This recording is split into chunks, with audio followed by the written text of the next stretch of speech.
예, 잘 계셨죠? 4년 만에 휴가 잘 다녀왔습니다. 제가 안식일은 교회를 잘 안 비우는 편인데 양해해 주셔서 감사하고 더 열심히 제가 교회를 섬기겠습니다. 이 사진 어딘지 아신가요?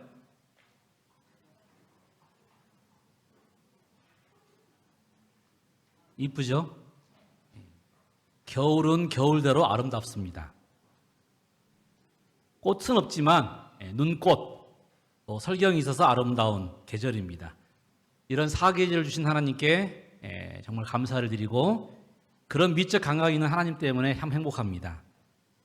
다음 주는 설인데요. 아마 설에도 그런 축복을 주시리라고 믿습니다. 이번 주 방문을 다니면서 본 재미있는 홍보 문구입니다.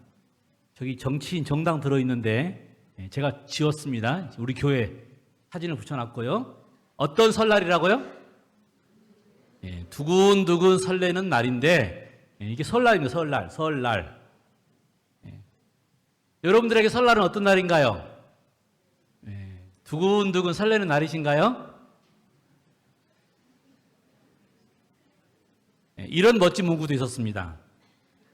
당신이 일어설 날. 설날은 설날이에요. 당신이 일어설 날. 좋으신 하나님으로 인해서 이번 설이 여러분 모두에게 이런 명절이 되기를 간절히 소망합니다. 아멘 하시는 분만 복 받는 거 아시죠? 동의 안 하면 하나님께서도 강제로 안 하셔요. 제가 믿는 하나님 보니까요. 절대로 강제로 안 하십니다. 동의하셔야 돼요. 동의라는 말이 뭐예요? 아멘, 그것이 동의한다는 말입니다. 이 사람들 이 최근 뉴스와 신문과 유튜브를 그냥 비상계엄으로 점령한 사람들입니다. 누군지 아시죠? 보기 싫은데 봐야 돼요. 계속 나오니까. 근데 왜 이런 일을 벌였을까? 도대체 이 사람들의 근본적인 이유가 뭘까? 도대체 무엇을 갖고 싶었을까? 생각하다가 저는 그 밑바탕에 깔려있는 교만, 남을 지배하려고 하는 마음, 남보다 더 똑똑하다는 마음, 이런 마음들이 아니었을까? 사실 제가 오늘 정치적인 이야기 하려고 하는 것이 아니고요.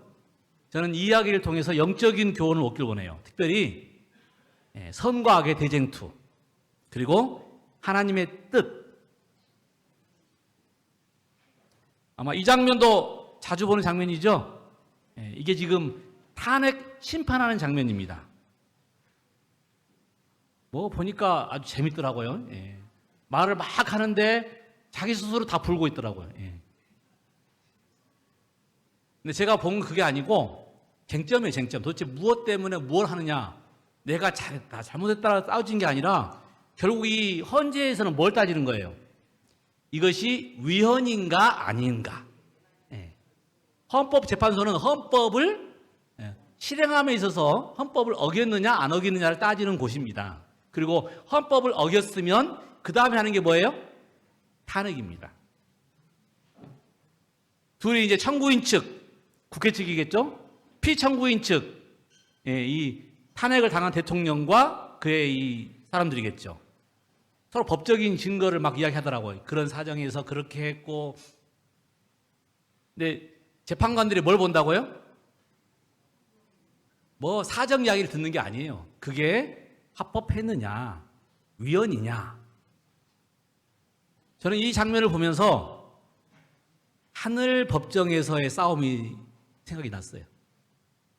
여러분, 우리가 이제 지금 시대를 조사심판의 시기, 재림전 심판의 시기라고 그러는데요. 하늘에서도 사단이 주장하는 바가 있고 예수님이 주장하는 바가 있습니다. 미가엘과 용의 대쟁투. 여러분, 그 주장이 뭘까요? 도대체 무엇을 가지고, 무엇 때문에? 결국 최후의 심판의 주제가 뭘까요? 헌법재판소에서는 헌법입니다. 그러면요, 하늘 심판장에서는 십계명, 더 구체적으로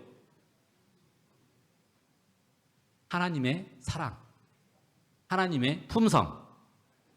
여러분, 대쟁투 시대의 상황 뭡니까? 부조와 선지자부터 실물교훈까지 나온 그 대쟁투 아시죠? 그 대쟁투의 시작과 끝은 이렇게 시작합니다. 하나님은 사랑이시라. 그게 대쟁투의 주제입니다. 다시 말하면 사단이 논쟁하는 것도 하나님은 사랑이 아니시다. 하나님은 공의롭지 않다. 하나님은 아니다. 내가 모든 사람을 사랑하고 모두 정말 공의롭다. 이것이 지금 논쟁의 주제입니다. 결국 하나님의 품성, 이 대쟁투의 주제입니다. 이사야 14장에 보면 루스벨이, 천사장인 루스벨이 어떤 존재인가가 나와 있는데요. 북극 지폐의 산 위에 좌정하고 자리를 잡고, 가장 높은 곳에 자리를 잡고 지극히 높으신 자와 비길이라. 이 무슨 정신입니까? 교만의 정신이에요. 선악과를 따먹을 때 하와를 꼬신 게 뭐였어요? 네가 이것을 먹으면 눈이 밝아져서 뭐처럼 되리라?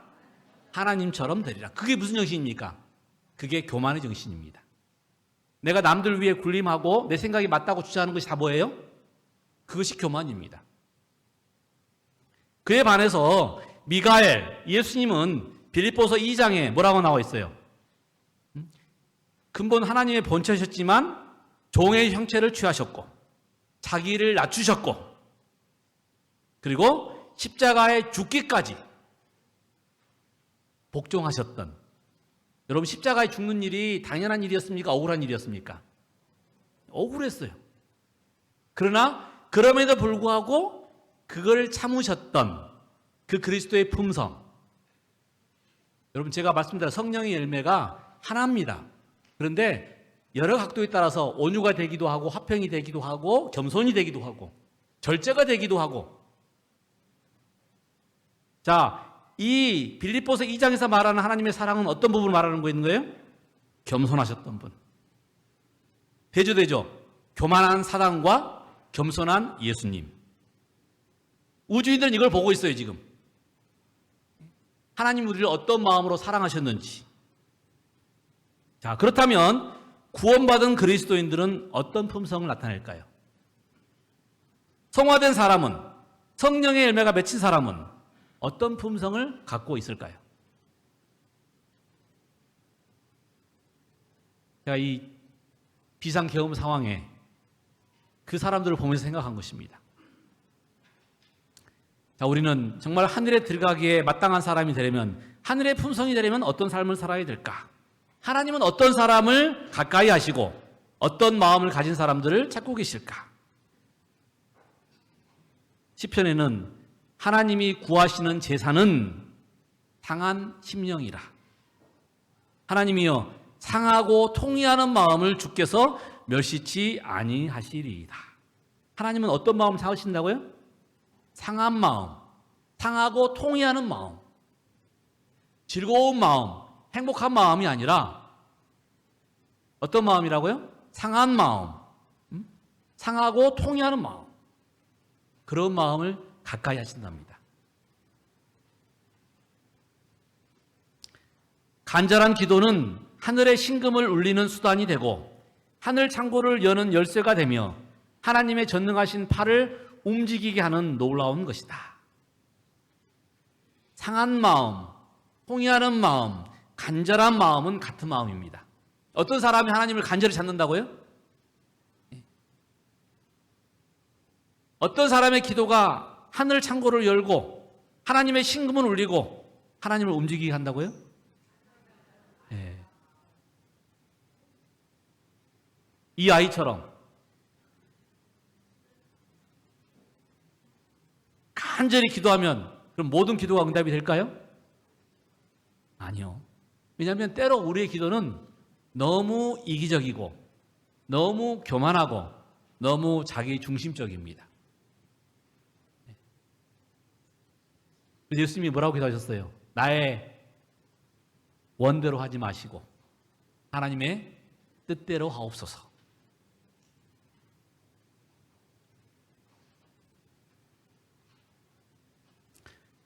여러분, 기도는 우리가 어떤 소원 성취를 위해서 하는 것이 아닙니다. 하나님, 우리가 기도하기 전에 이미 우리의 기도를 기도할 내용들을 다 알고 계시다고 그랬어요. 그러면 기도는 우리가 그 기도를 통해서 정말 기도하는 대상 하나님과 깊은 관계를 맺는 것입니다. 하나님과 정말 하나님의 뜻을 따르고 또 겸손히 하나님과 동행하는 것, 그것이 우리가 드리는 기도의 목적이 되어야 합니다. 그렇지 않으면 필요할 때는 간절히 기도하겠지만 필요가 끝나면 기도하지 않습니다. 에녹이 드린 기도는 그런 기도가 아니었어요. 하나님과 동행하는 기도, 하나님의 뜻을 따르는 기도.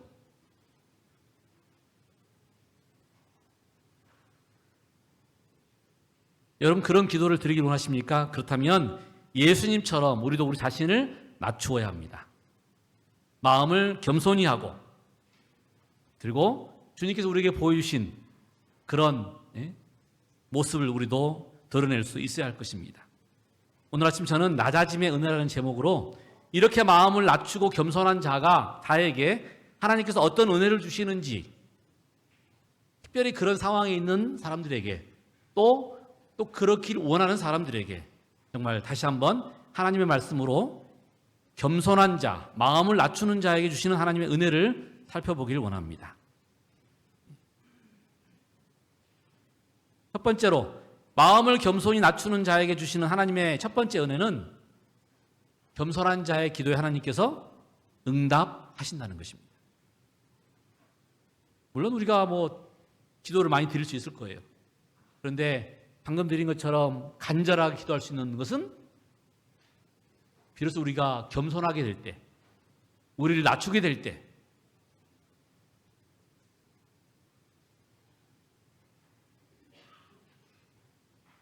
우리가 보통 기도의 응답을 받기를 원한다는 것은 우리가 필요한 것들을 받는 것입니다. 우리가 소원하는 것을 받는 거예요. 그런데 그렇게 생각하는 사람들은 그것이 이루어지면 끝입니다.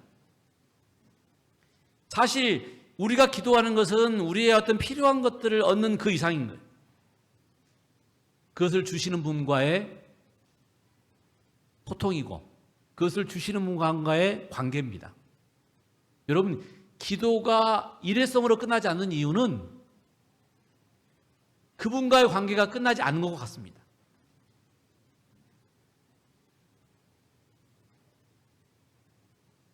기도는 우리가 하나님 앞에 더욱 나아가게 하고 기도는 우리의 지금 현재의 필요보다 더 중요한 하나님을 알게 해줍니다.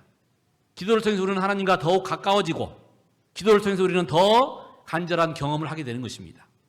그것이 기도의 본질입니다. 그러므로 여러분 하늘에 가서도 우리는 기도하는 거예요. 에녹이 하나님과 동행했다는 말은 그런 표현입니다. 하나님을 알게 되고 하나님과 함께하게 되고 그래서 하나님이 이 땅에 에녹을 둘 수가 없었던 것이고 그래서 데려가신 것입니다. 여러분 누가복음에 보면 우리가 잘 아는 기도하는 두 사람 이야기가 나와요. 바리새인과 세리. 바리새인과 세리. 제가 너무 기니까 한 부분만 짧은 부분만 읽겠습니다. 세리는 멀리 서서 감히 눈을 들어 하늘을 우러러 보지도 못하고 다만 가슴을 치며 가로되 하나님이여 불쌍히 여기옵소서 나는 죄인으로소이다. 여러분 아시는 것처럼 이 기도는 바리새인과 세리의 기도예요. 바리새인은 아주 열심히 있는 종교인이었습니다. 그는 늘 감사의 기도를 드린 사람이에요. 그는 늘 죄를 짓지 않으려고 애를 썼고 금식과 헌금 등으로 아주 열심히 있는 신앙인이었습니다. 그런데 문제는 이런 열정이 너무 지나친 나머지 자기 확신과 자기 의에 충만했어요.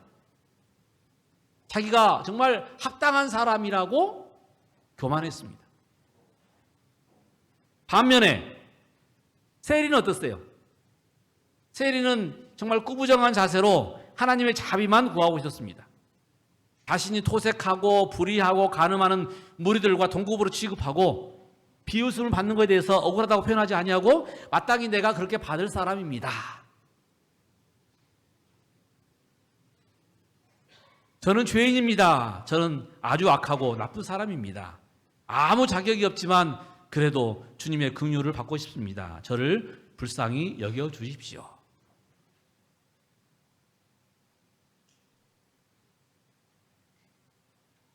내가 너희에게 이르노니 이 사람이 저 사람보다, 이 사람이 누구예요?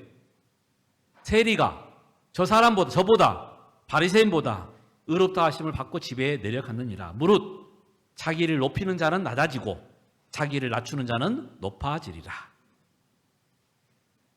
여러분, 분명하고 확실한 메시지입니다. 그런데 문제는 우리가 그냥 늘 잊어버리고 산다는 거예요. 하나님은 어떤 자의 기도를 응답하신다고요? 자기를 낮추는 자, 겸손한 자, 마음이 상하고 통회하는 자,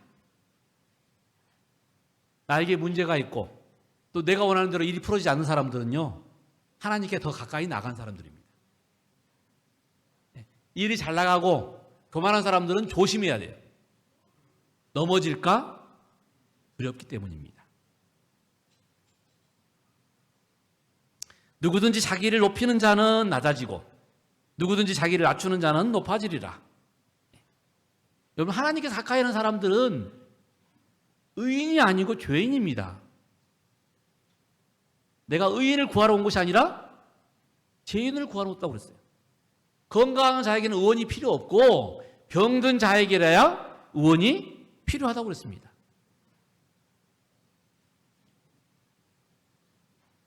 오늘 혹시 내가 너무 부족하고 또 오늘 혹시 내가 너무 죄인이고 또 오늘 혹시 내 어떤 문제도 잘 해결되지 않는다고 생각한다면, 정말 내가 정말 초라해졌다면 그 순간이야말로 우리가 누굴 찾을 때예요? 하나님을 찾을 때입니다.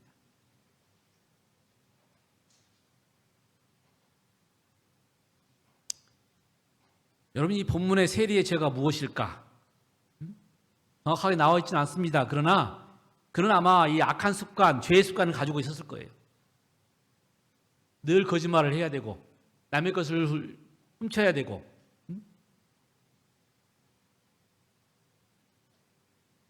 그런데 하기 싫었어요. 그런데 어쩔 수 있나요? 직업이 그것인데. 늘 고민하고 갈등하고 있는 중에 있었습니다. 그래서 그 갈등하는 마음으로 하나님을 찾아온 겁니다. 멀리 서서, 가까이 가지도 못하고 멀리 서서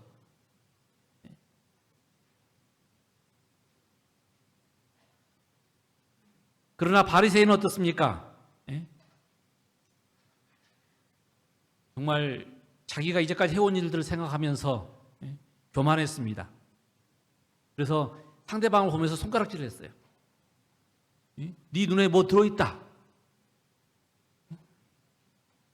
그를 판단하고 비판했습니다. 그게 무슨 죄예요? 교만의 죄.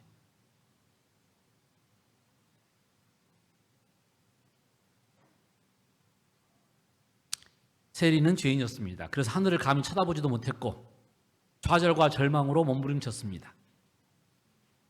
그리고 간절히 하나님을 찾았어요. 하나님, 저를 불쌍히 여겨주십시오. 그런데 오늘 본문에 보니 그의 기도를 하나님께서 응답하셨다고 말씀하고 계신 것입니다. 어떤 자의 기도를 응답하신다고요? 겸손한 자, 자기를 낮추는 자.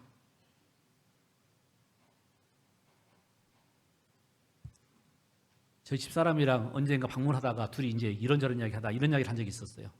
왜 교회는 항상 문제가 많을까? 교회는 왜 돈이 많고 또 뭐 아니면 또 이렇게 뭡니까? 아주 뭐 잘 나가는 사람들은 오지 않고 항상 다 어려운 사람들만 올까? 제가 답을 딱 느꼈어요. 바로 뭐예요? 잘 나가는 사람들은 절대 하나님 찾지 않습니다.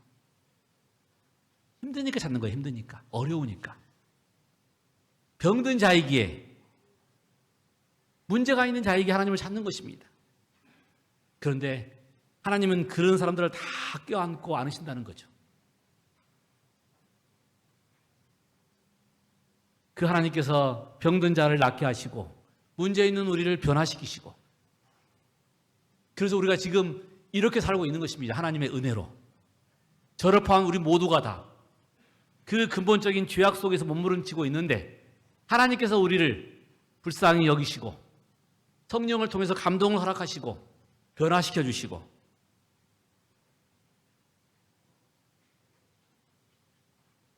우리의 죄를 따라 처치하지 아니하시며 우리의 죄악을 따라 갚지 아니하셨으니 이는 하늘이 땅에서 높음 같이 그를 경외하는 자에게 그 인자하심이 크심이로다.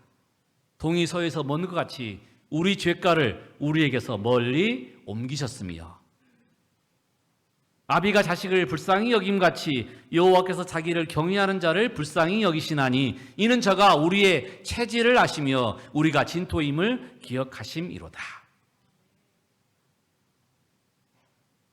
우리를 불쌍히 여기시는 우리 하나님의 자비 때문에 오늘 우리가 이 자리에 있는 것입니다.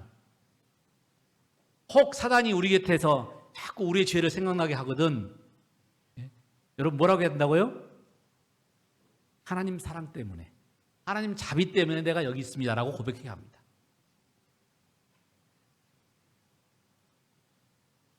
그러므로 우리가 날마다 하나님 앞에 상하고 통회하는 마음, 겸손한 마음으로 나가시기를 간절히 소망합니다. 두 번째로 마음을 겸손히 낮추는 자에게 주시는 은혜는 회개하고 돌아오는 자들을 간절히 기다리시는 하나님을 만나게 된다는 것입니다. 분명히 하나님이 이 안에 계시지만 느끼는 사람이 있고 못 느끼는 사람이 있습니다. 오늘 분명히 기별이 주어지지만 듣는 사람이 있고 안 듣는 사람이 있어요. 그게 무슨 차이입니까? 그렇죠. 내 마음에 주파수가 어디를 맞추고 있는지, 내가 지금 어디를 향하고 있는지, 나는 그것을 받을 준비가 되어 있는지 그렇지 않는지에 따라서 다르다는 것이죠. 하나님은 분명히 우리를 기다리시고 우리를 만나 주십니다.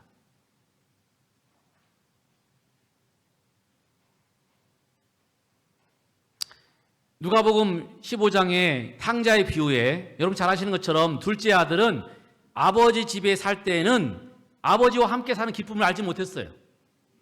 왜? 다 내 것이니까, 내 마음대로 써도 되니까. 예. 그런데 정말 그들은 몸은 하나님 아버지 집에 있었지만 마음은 어디 있었어요? 세상 것에 가 있었어요. 재밌겠다, 즐겁겠다. 나는 왜 이렇게 속박되고, 나는 왜 이렇게 맨날 이렇게 지적당하고.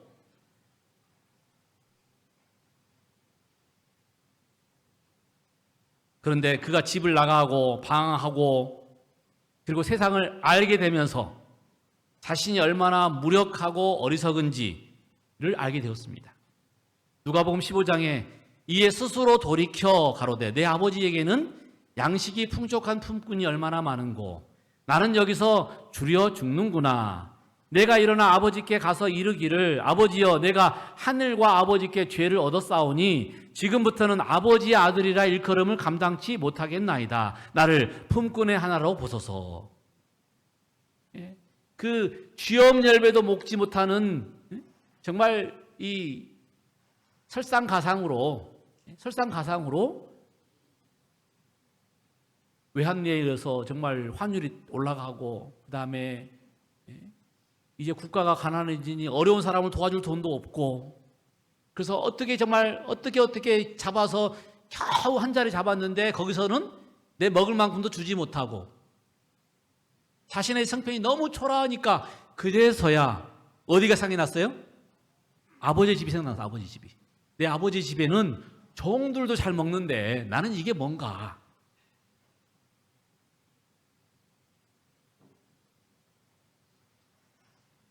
탕자는 자신의 무능함, 악함, 더러움, 비참함을 경험한 후에서야 비로소 하나님의 아버지의 은총과 기쁨을 알게 되었다는 것입니다.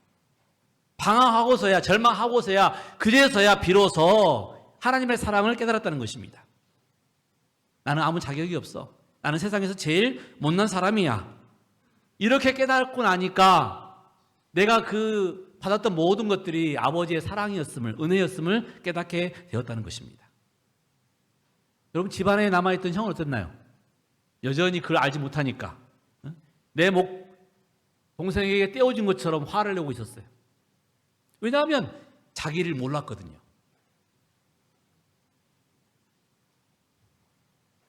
그러니 얼마나 비참합니까? 그가 지금 아버지의 집에서 모든 걸 누리고 있지만 그러나 그것이 아버지의 사랑과 은혜라고 하는 것을 알지 못하고 있으니 얼마나 비참합니까?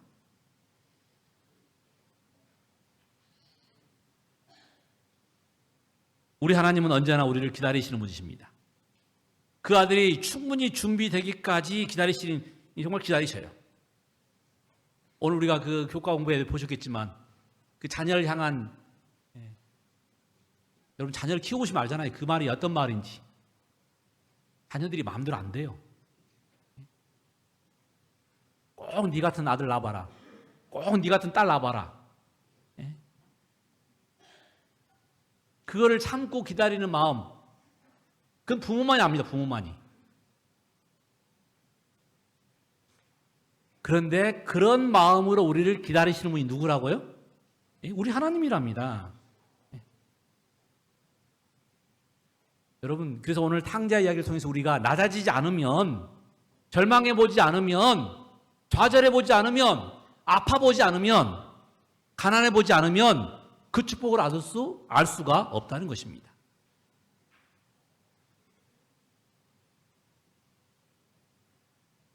여러분, 우리가 매 안식일마다 이 예배를 드리는 것이 얼마나 감사한지는 안식일 예배를 강제로 커트당해 본 사람들을 아는 것입니다.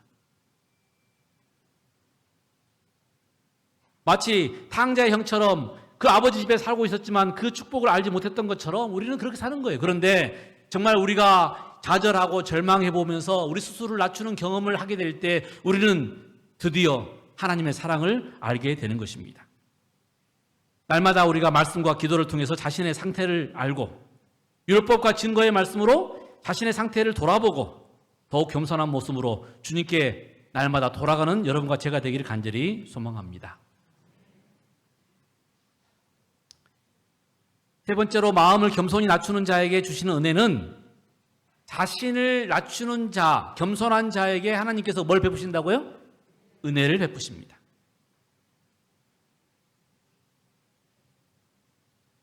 여러분, 그런 사람들 많이 나와요. 정말 최악의 상황 속에서 좌절하고 절망할 때 하나님께서 주시는 축복을 받은 사람들. 그 첫 번째 사람이 누굴까요? 이 그림, 사진에 나온 것처럼 누구 같습니까?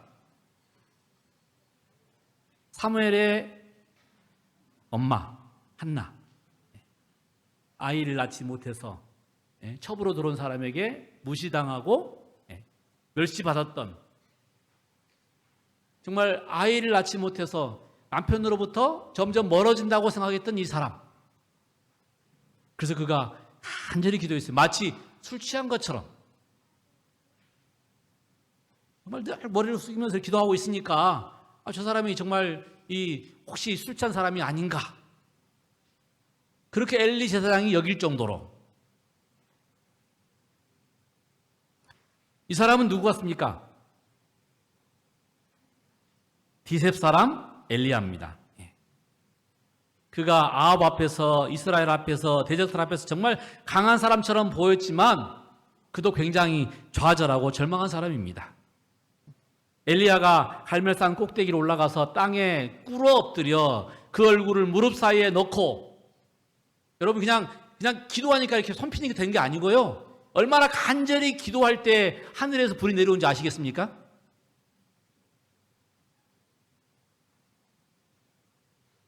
또 엘리야가 어땠어요? 그는 강한 사람이 아니었어요. 결국은 이세벨의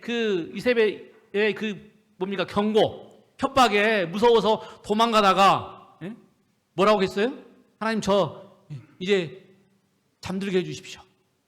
저 죽게 해주십시오라고 외친 사람이에요. 얼마나 무서웠는지.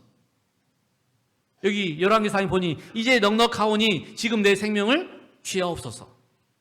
그는 갈 곳이 없었습니다. 돌아갈 곳이 없었어요.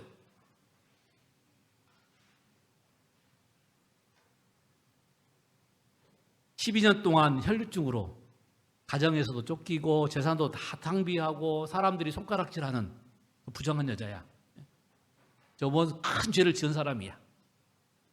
그래서 정말 외롭고 가난하고 춥고 정말 어려운 상황 속에 살고 있던 이 여인이 인생의 벼랑 끝에서 어디 찾아왔냐면 예수님의 이야기를 듣고 그곳에 많은 사람들, 혹시로 밟힐 수도 있고 혹시도 발로 차일 수도 있지만 그곳에 가다가 예수님이 뭘 만졌다고요? 사실은 갈 힘이 없었어요. 근데 예수님께서 그 앞으로 돌아가셔서 지나가신 겁니다. 마지막으로 그의 손을 내밀어서 예수님의 그 옷자락을 잡았습니다. 여러분, 방금 말한 사람들은 사실은 더 이상 희망이 없는 사람들이에요. 그런데 여러분 아시는 것처럼 하나님께서 그들의 기도를 응답하시고 그들을 기억하시고 그들을 찾아오시고, 하나님은 자신을 낮추고 마음이 상하고 통회하는 자에게 뭘 베푸신다고요? 은혜를 베푸시는 분이십니다. 그런 하나님이 있기 때문에 제가 여기 있는 것이고 여러분 여기 있는 것입니다.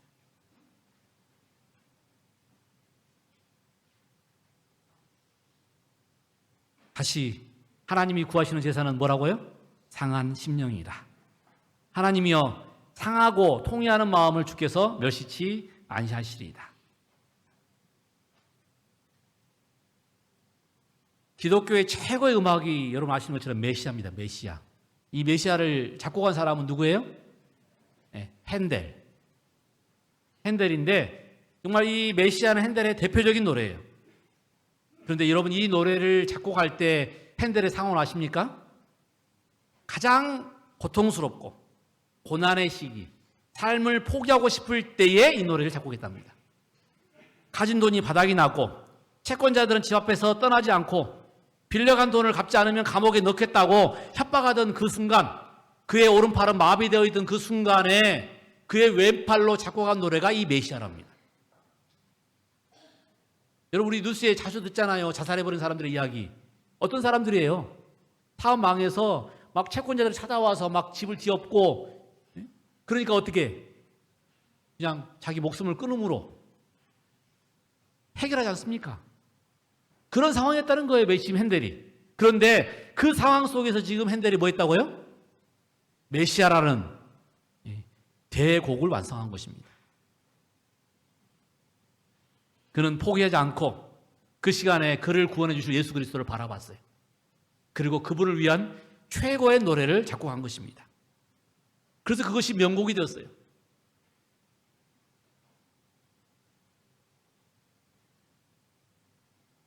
여러분 기회는 우리가 가장 어려워할 때, 가장 고통스러울 때, 가장 절망스러울 때 우리에게 오는 것입니다.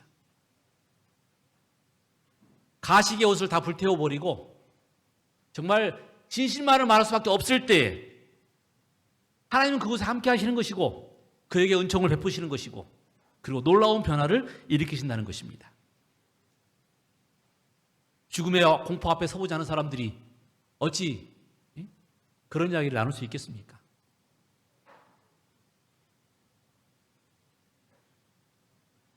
이번 주에 제가 이 요양병원을 우리 이한섭 장로님 방문하고 오는 길에 곰곰이 생각해 봤어요.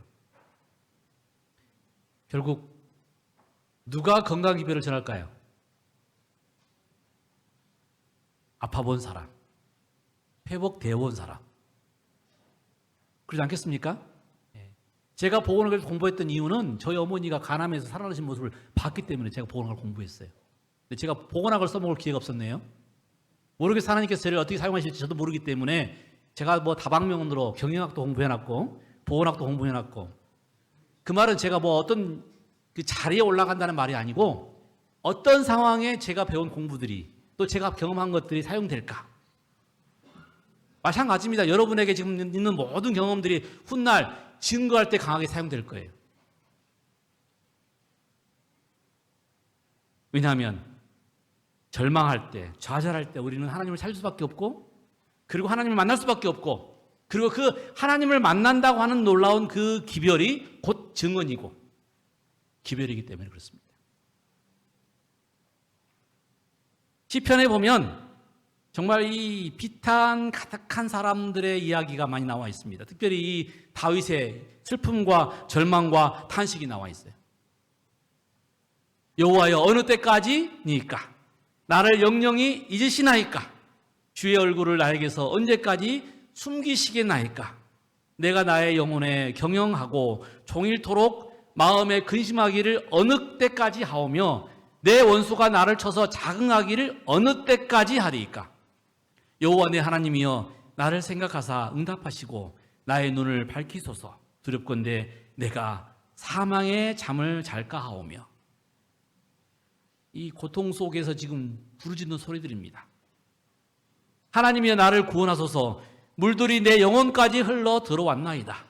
내가 설 곳이 없는 깊은 수렁에 빠지며 깊은 물에 들어가니 큰 물이 내게 넘치나이다. 내가 부르짖음으로 피곤하여 내 목이 마르며 내 하나님을 바람으로 내 눈이 쇠하였나이다. 정말 눈물로 밤을 지새운 사람의 기도인 것을 이 경험을 한 사람들은 알 겁니다.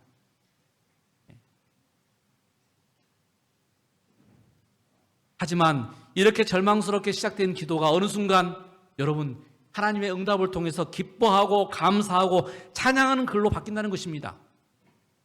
여호와여 어느 때까지니까 나를 영영히 잃으시나이까? 주의 얼굴을 나에게서 언제까지 숨기시겠나이까? 내가 나의 영혼에 경영하고 종일토록 마음에 근심하기를 어느 때까지 하오며 내 원수가 나를 쳐서 자긍하기를 어느 때까지 하리이까? 여호와여 내 하나님이여 나를 생각하사 응답하시고 나의 눈을 밝히소서. 두렵건대 내가 사망의 잠을 잘까 하오며 그 다음에 나는 오직 주의 인자하심을 의뢰하였사오니 내 마음은 주의 구원을 기뻐하리이다. 내가 여호와를 찬송하리니 이는 나를 후대하심이로다. 여러분 이렇게 바뀐 이유가 뭐예요? 무엇 때문에? 좋은 의사 때문에? 나를 도와주는 사람 때문에? 아니요. 여호와를 인하여, 주의 은자하심을 인하여.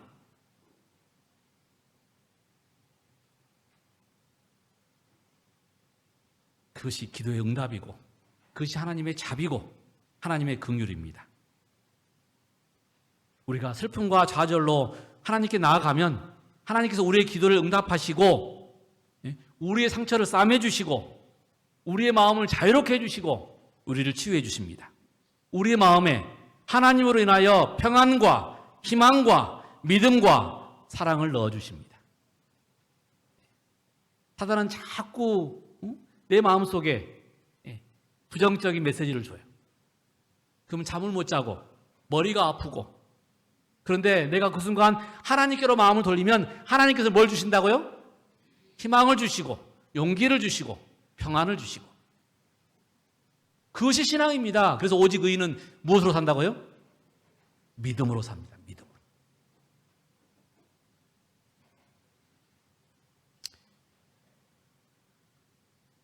결국 교만이 문제를 만드는 것이고요.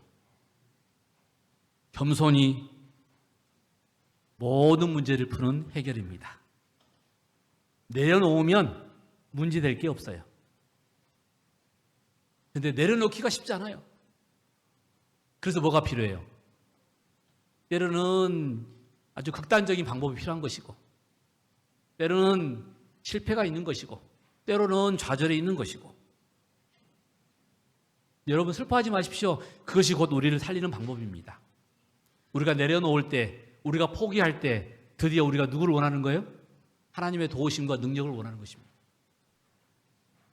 하나님은 그래서 상한 자, 마음이 상한 자, 포기하는 자의 기도를 들으신다고 그랬어요.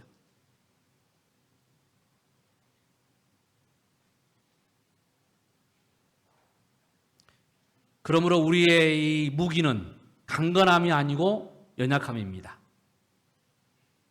절망입니다. 낙심입니다. 후회입니다. 탄식입니다. 슬픔입니다. 눈물입니다. 그것이 곧 우리가 신앙하는 데 있어서 강력한 무기입니다. 그렇게 우리가 포기하게 될 때, 낮아지게 될 때 비로소 우리가 하나님을 찾게 되고 하나님의 은혜를 구하게 되고 하나님의 은혜를 느끼게 되는 것입니다. 그래서 가장 낮은 곳에, 죄가 많은 곳에 뭐가 많다고요? 은혜가 많습니다. 가장 낮은 곳에 하나님의 은혜가 풍성합니다. 가장 좌절한 곳에서 우리는 하나님을 확실하게 붙잡게 되는 것입니다.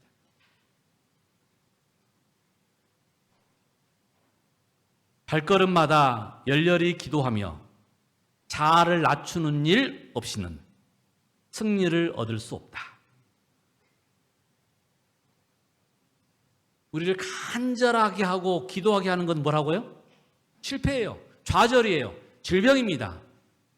그런데 그 실패와 좌절과 절망 속에서 우리가 하나님을 찾게 되면 우리를 뭐하게 하신다고요? 승리케 하신답니다.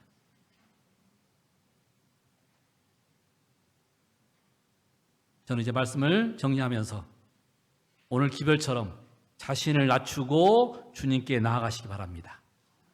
겸손히 우리를 불쌍히 여기시는 주님께 나아가셔서 주의 은혜를 풍족히 받으시기를 간절히 소망합니다. 이번 이 명절이 그런 주님을 만나는 귀한 시간이 되길 바라면서 말씀을 줄이겠습니다.